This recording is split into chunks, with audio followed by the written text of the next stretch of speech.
Tonight, you mean? No, tomorrow. I don't think we'll be back. No, tomorrow. I don't go back tomorrow either. After anything. I'll stay up here and work. I'll stay up here and work.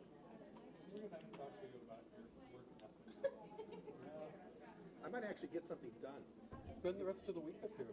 Get my emails done and get my $3,000 in travel claims done and Yeah, that'd be good. yeah. Los Osos, yeah, we could talk about Los Osos. So who do you have to do your travel things? Myself, Who signs it? Cindy, the AO representative. She work for you? Yeah. But I have a, you wanna see this, the spreadsheet? See, the spreadsheet was done by, Travels, you know, to cover, I am the cheapest transfer you guys have ever had. It cost you next to nothing. No, I am. But she did it because of the complicating factors, which I'm going to. She, what is her name? She's Jamie St. Cloud. She's really good. So she gave me a spreadsheet. I put in all the dates and everything, and then she went through and got it all calculated. Gave it to Darren to look at. He said, "Fine." Now I have to take it and transfer it to forms and submit it. Don't you have an assistant? No. I want to hire one, and I've got a position for one, but there's no EA list right now. And we're waiting for the state to reestablish an EA list. And finding staff down there, except for technical staff, it's hard.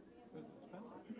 It's expensive if people want EA and OT salaries, they can't afford to live out there. Tom wants to move there. He might do it for you. Do your travel expense cards? That'd be funny, wouldn't it? When I was first PO, no one tells you what to do. Yeah, that's right. And so I got my first time sheet, I filled it out, and I signed it, and I turned it in. They sent it back and said, you have to sign both sides, because you are the, so I did that. Okay, I got it, I signed both sides. So I got my travel expense guy, I said, I know what to do, I signed both sides. I sent it in, and said, it's not legal for you to sign both sides. I don't sign my timesheet either. It goes, it goes to Cindy. People are listening here, so.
you want an email or a flash drive?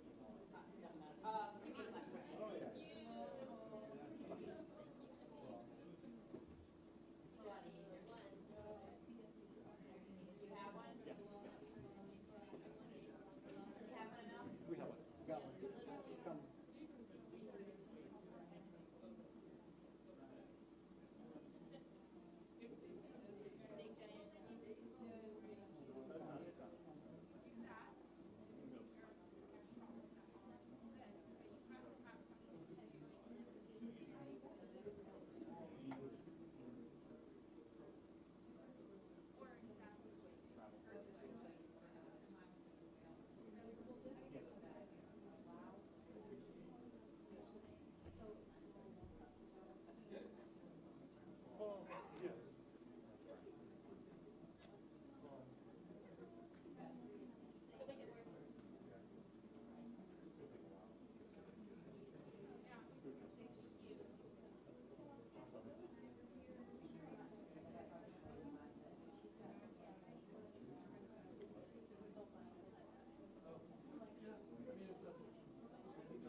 About time.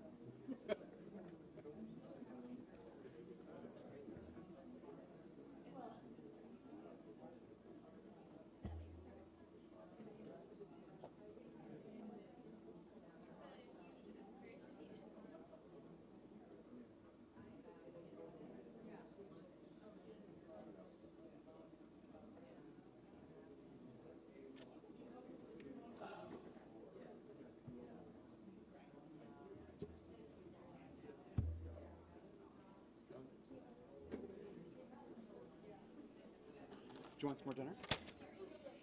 You didn't eat them all. I've been too busy.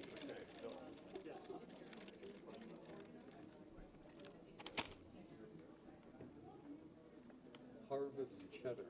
You know we're staying to 10 just to spite Ken, right? Are we done? No, because of your comment, we're staying till 10. No, what I meant by that, I told I'm just kidding, is, don't worry. I can remember when we did that, and then we had to bring an item back to the board because it was a big mistake. Everybody was really ticked. No, I know it's I must have been before Michael. No, Michael was here, I think. Which item was it? Oh, I don't know, it was a couple of years ago. But it wasn't a big deal, but it was an error. We had to bring it back. What was the odds policy? They were actually trying to regulate online. And monitoring on every side.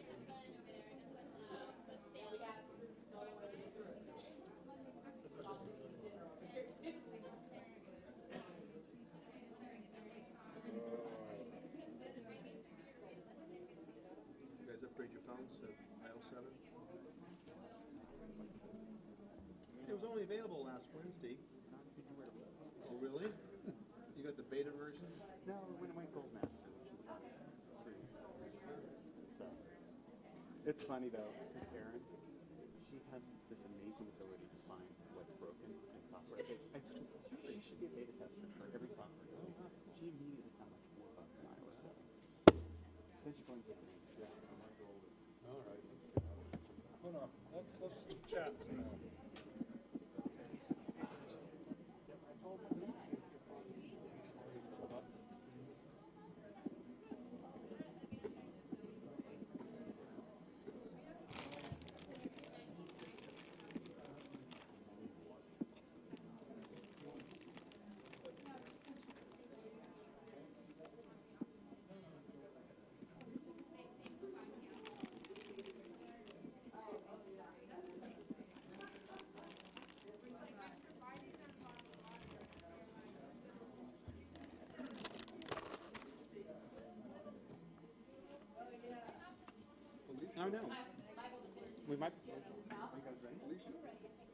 Felicia, whenever you're ready.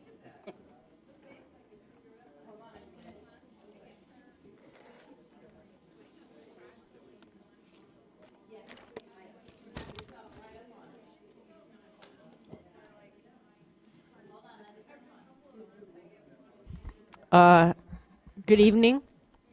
We're reconvening. It is a little after 7 o'clock. I've been told that I'm going to get a roving headset so that I can really be like a rock star because I'm so bad at being close to this. So I apologize to all of you. I'm just a little tired, so I slump. Or I think there's something in my face. I apologize. And they also put another sign right here that says, please speak clearly and directly, underlined, bold, into the microphone.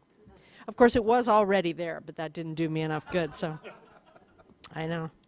So my apologies. But now I've had jelly beans, so I'm perked up. Thank you very much. You may regret those jelly beans. All right, so you all had some ideas on the issues we talked about. Obviously, I'm not going to say there's more to be said, but everything's been said, but it hasn't been said by everybody, which is one of my favorites. But I do think there's more that we'll say in addition to this. At least I have a few things to talk about. But let's go to this and see if we've come somewhere on this. Janine, a little further down. Thanks. Okay, so first you will see the at a minimum there. That's to clarify that these requirements are the minimum requirements and the executive officer has discretion to. Let me just pause 1 second for people who are following along. The document that Ms. Wadwani is working from is actually a clean version that would have reflected if everything that was a red line strikeout in the September 20th version that was circulated was accepted, because otherwise it would start to become wholly unreadable to folks. So what we'll try to do is as she jumps to this section, she will describe where in the order we are, although in all honesty, the bulk of the changes that you're going to see, other than a couple of these little house cleaning things, are all going to be on pages, or approximately going to be pages 34 and 47 of that red line document. But again, the document you're working off of is a clean version that accepts all the changes.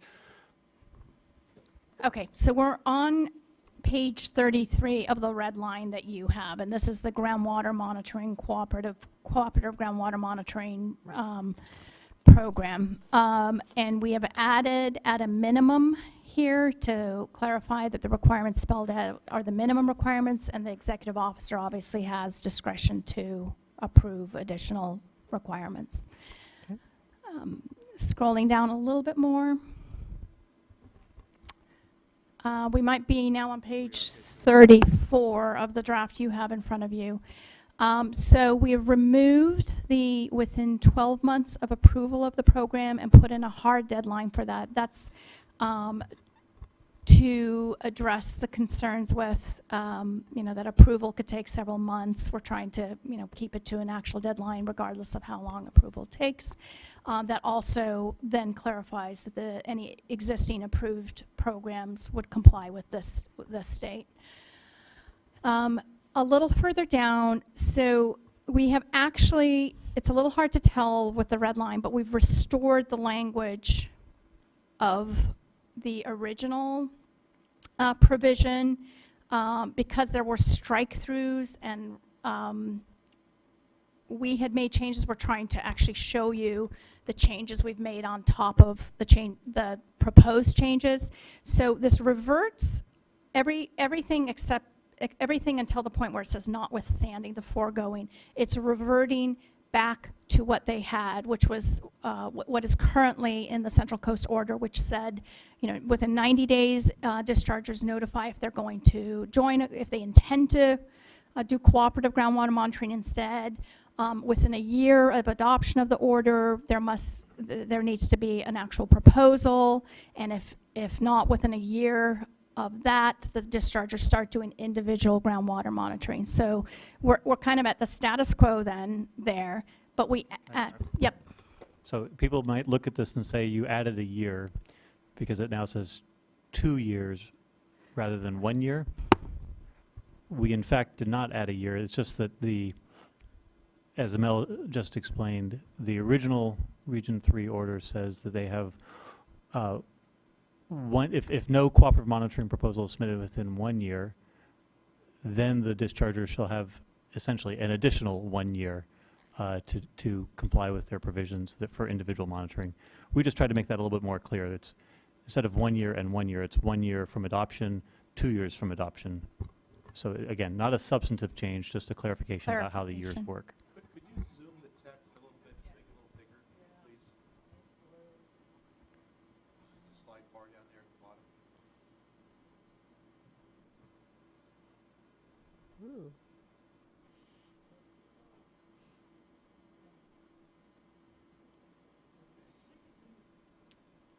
Is that better? There you go. Oop, Oh. too far. A little bit up. And now, starting with notwithstanding, we are trying,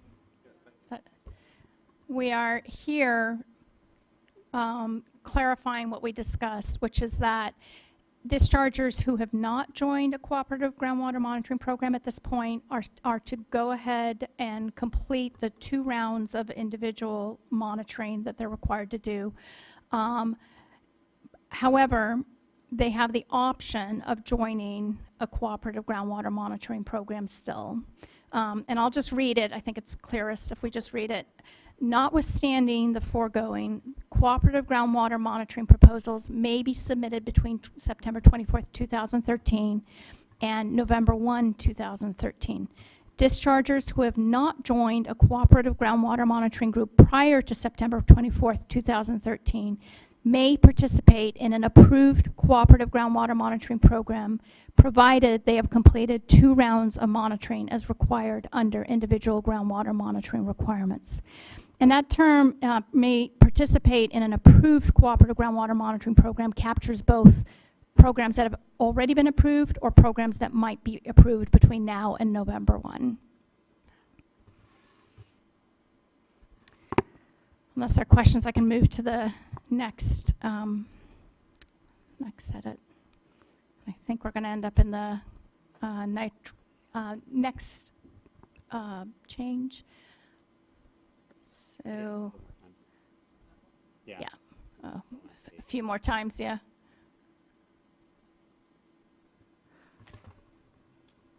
Okay, so this is the, we're on page 45 of the draft you have. Thanks for doing that.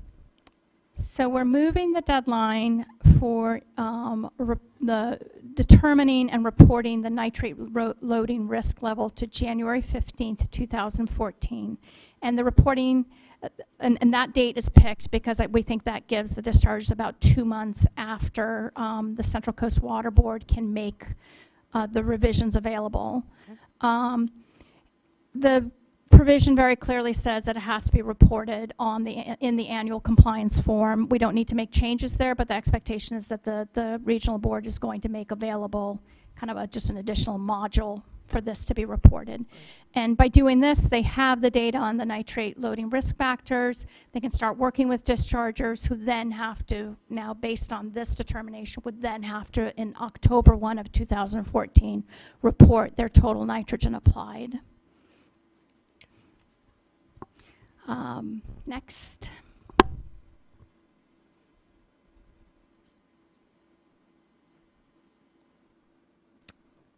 Oh, that I took out a space. It's pretty non-substantive. It just popped up. So, okay. So page number should be around 46 of this. So maybe 47. I think it's 47 of the draft that you have, 46 of what's up here. Oh, we're on 47 too? 45. Okay. This is the addition of the requirement to report the nitrogen load, either calculated or estimated, to report the nitrogen load in pounds per acre, in addition to the concentration. So we are right now in the nitrogen loading requirements of the MRP, and we've made that it here. This is method 1, We have slightly different language for method 2. That's the next edit. Janine? Yes, please. So this is method 2. The difference is that in the method 1, we want it reported by management block. Here we don't, so we don't have that specification, but it's the same concept. And we're now, we're still in the MRPs and the nitrogen loading requirements. Next, and I think we're going to hit a series now where it's just conforming changes for this. This is the tier 3 version of the MRP. Again, added here. Next.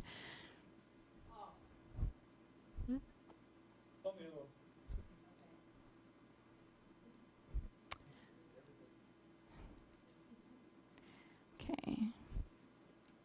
Next. Just, yeah, I think you can scroll through quite a few. So next. Okay, keep going. Same thing. I think we are now, okay, so here we are, I believe now in the irrigation and nutrient management plan requirements, so changes to make that consistent. We might be able to tell you which page, maybe. 51? Yep. That's what I heard, okay.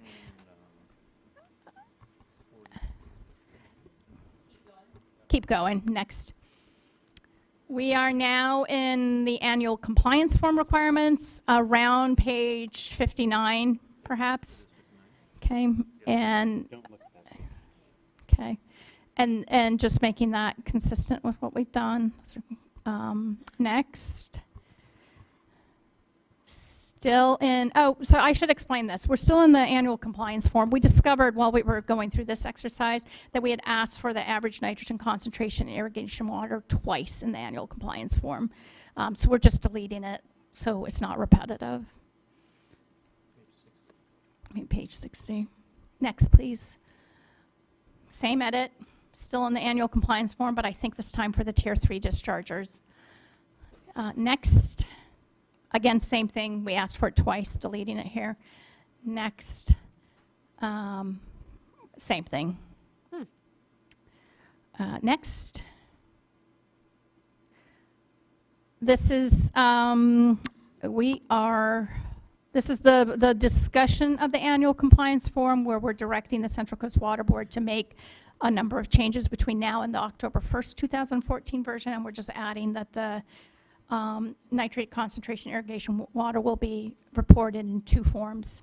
Well, the concentration will be reported and then the mass. So two different sets of data. Next. So this 63-ish, 63, page 63 of your version. This is to clarify that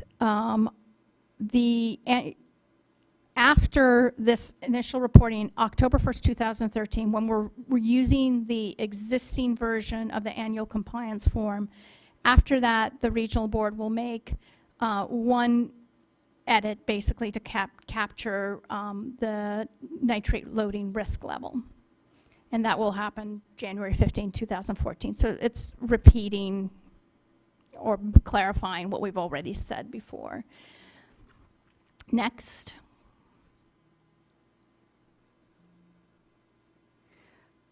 Nitrate loading risk level, this is the new January 15, 2014 deadline instead of the December 1, 2013 deadline. This might be it, but let's try next. Next. Okay, I think that's it.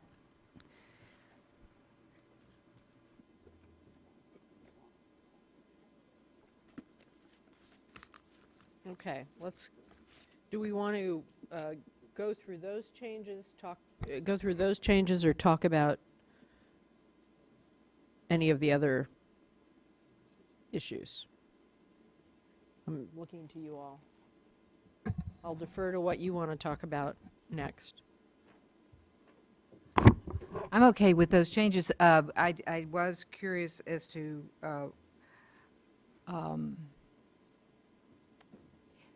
about the 45, the limit, whether there was a limit on at 45, or is it just going to be the characterization no matter what it is in the contours?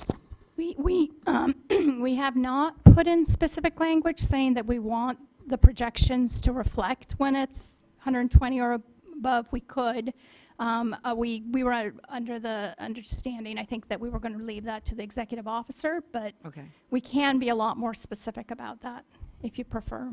We just add another sentence to the cooperative groundwater monitoring. Yeah, and the issues this gets to my remaining question, which goes to something Ms. Dunham said, and I wanted to ask Ken about, which is, she just said if we're going to add a requirement, it should be consistent between the coalition and the individuals. And so if you were going to, So I'll have Darren comment on this, but I think in the individual monitoring, they have to monitor every well. So they will know. they will know with exact certainty number. if it's 120 or above. So I think we're keeping the incentives parallel, but Darren, do you want to? Yeah, they'll have the value. It's just a tested value, so, So, and it'll report at whatever the test yields. do you have a suggestion, Mr. I'm Harris? sorry, I just blanked out. We're just trying to make sure that we're both acknowledging the importance of folks knowing if their number is at close to 120, because there actually is a real impact on people. You're going to get the actual number with the individual, so in the cooperative monitoring, we'd want to put in some language that indicates that if the trending's got to actually, you've got to have a sense that you don't stop at 45 in terms of, So we get the raw data, so we don't get just the contour, we get all the data. right. So, and I'll ask Angela to help me out with this. So, and I don't know what, Angela, right now when we notify somebody, because we're doing that with growers, do we notify them, we give them the actual value then that the well tested at? So I would assume we could make if there's a limit above which there is a problem either for dermal issues or treatment issues, I think we can work that out and make a disclosure about what the concentration is. Because if the projection is that it's even going to be anywhere near 45, then the actual well will be tested and you will get that Yes. data. All right. Yeah, sure. I think I'm just trying to figure this out too, though, but my understanding, at least I think it is, though, but if it's projected to be over 45, Mm-hmm. there would not be a requirement to resample. There's all the notification requirements. So I think that's what we're talking about is if it's projected to be over 45, is there then a new proposed provision that would require that one be monitored too? So now you're monitoring at the 50% it's- and projected over? It's not monitoring, it's just to assure that you continue the projection from 45, 90, 120, 200, 300, so that folks have a feeling of what the likely range of theirs is, so that they can use point. And I think we're okay if we're talking about the projection is not just that it's over 45, but that you project to the range that it's within. We're okay with that. I just didn't know if there was a whole new trigger for additional monitoring. Okay. The key is just to make sure that people know. Because it has a very real impact on them. So we should Can we say something? propose language for it. Maybe we should just quickly write something out.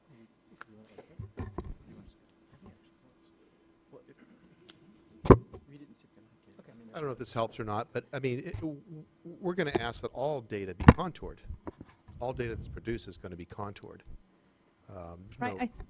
Is that, I think we're just trying to make sure it's not, well, I'll let Darren answer. okay.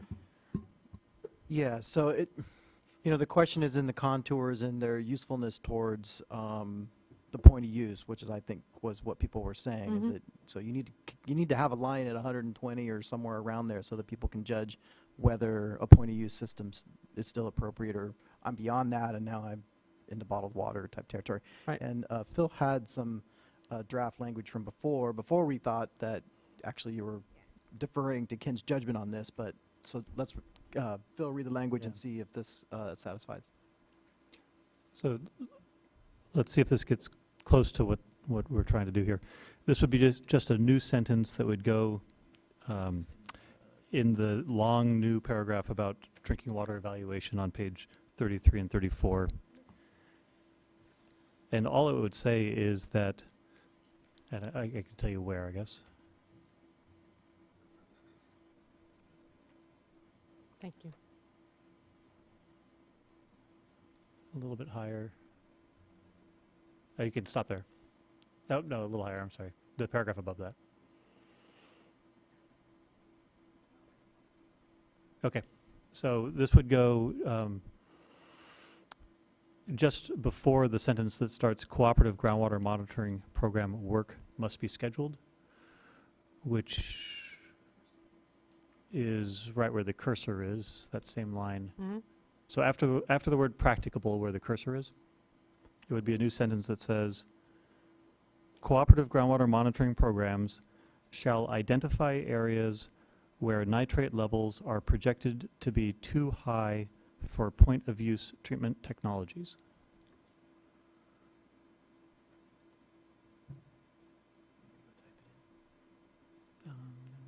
Yeah, Okay.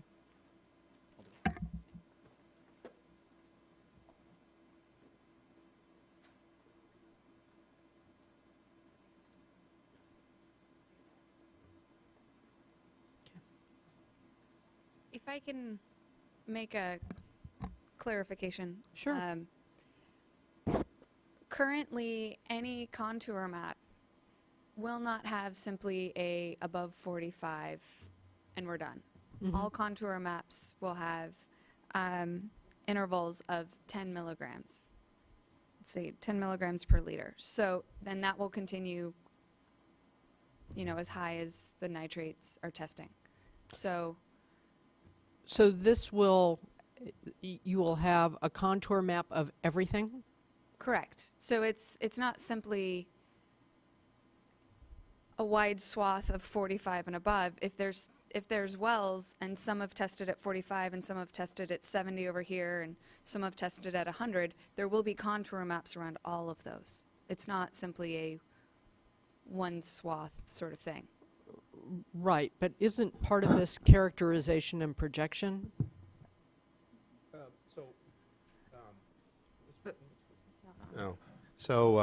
What she's reading from is my approval letter.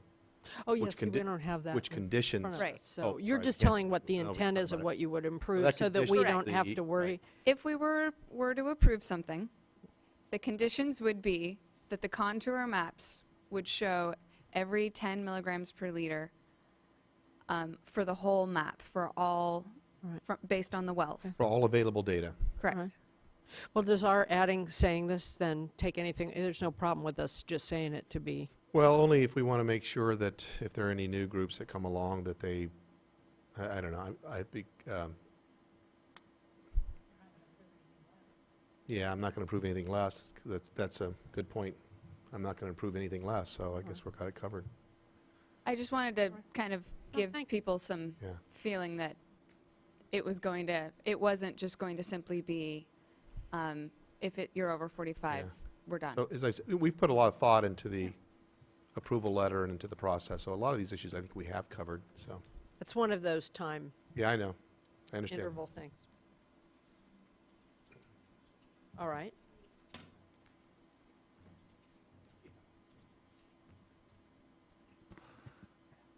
I don't want to just jump in with my opinion, but I think this actually makes it less clear to add. To add that, To add that, because, it which, might imply that they don't have to do something else. well, and which point of view systems are you talking about, and what level does those mean? Their contouring at every 10 gives you all the information. All right, then fine. I was just worried about it. So take it out.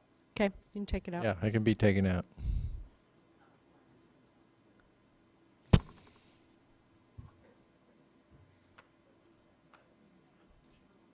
Sorry. Sorry.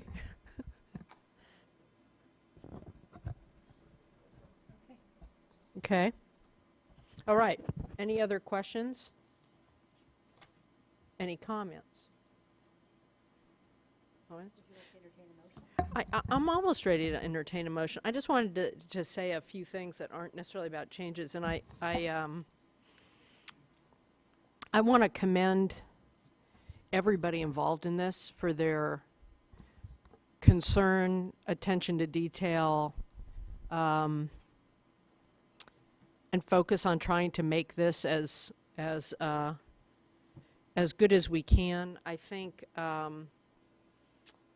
know that I know that having been in this process, I know it can be frustrating when you've worked something out and then there's an appeal and then yet another body looks at it and just has a difference of opinion. I think you will find, I may eat these words, but I don't think I will, that the expert panel will be convening is going to yield better and broader data that we can use through California through I think a more focused process, and I think we'll get answers to some of the issues that I know some people feel strongly about, some of us are uncertain about and would like them figured out both for this and for the rest of the state. So I hope, you know, however many months from now, people will feel like we get something we can really stand on and apply in a lot of places. That said, I do think that we're including an awful lot of information in this that is, if not cutting edge, it's certainly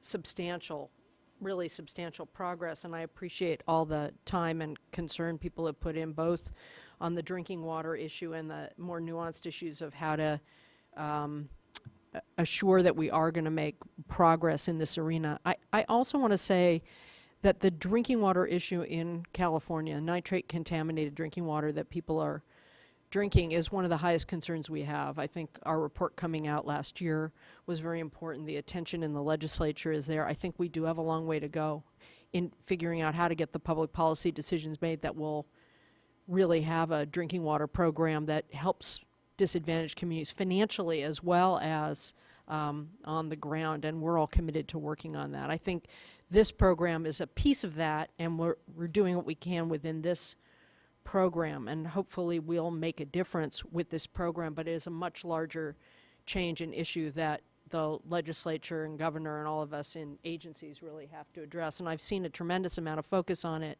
from the governor's office as well as from the legislature. We didn't get across the finish line in the legislature on any number of things, funding probably being the most important of those, but know that we'll stay engaged in that along with all the rest of you to try and really make a difference on that, because it's just so important. So I just wanted to make sure I said those couple of things. I could say more, but I think people are very tired, and I really appreciate the attention that people were able to bring to it on a really long day. If this were the only day, it'd be one thing, but we have been spending quite a bit of time on this, and the care and attention of everybody, stakeholders, staff, et cetera, has been really impressive, and I appreciate it. Do I have a motion? I'd like to move adoption of the order as amended. And I would like to second it. All in favor? Aye. Okay. Carries. Thank you all very, very, very much.